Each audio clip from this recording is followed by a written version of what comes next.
Hi there, everybody. You're traveling with me, Jack, and of course, as always, with my beautiful heavenly wife, Pam.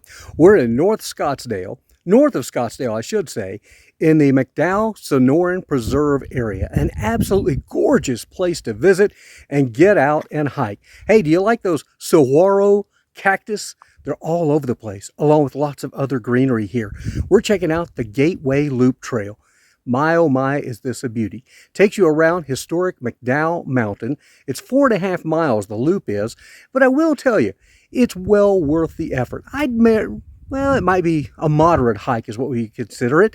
It's a little rocky in places, but the views are absolutely gorgeous. Kid-friendly? You bet it is. Dog-friendly? Yes, indeed, but have them on a leash. You'll also want to have some water and snacks as well because, again, it is 4.5 miles.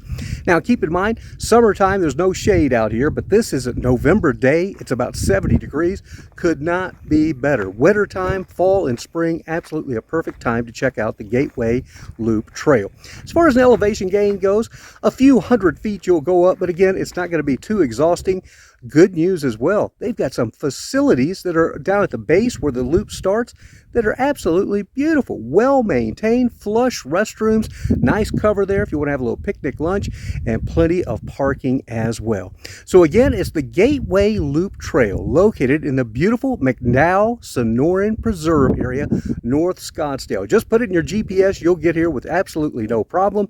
How would we rate this trail on a scale of 0 to 5?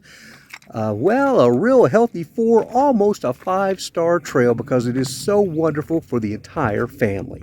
Hey, keep subscribing to our channel. That, of course, is Traveling with Jack and Pam. I also invite you to check out my podcast, Love Letters to Pam, The Jack Church Show. Until we see you that next time, you know what we always say, make it a great day. Better yet, a better tomorrow. And bye now from beautiful, sunny Arizona.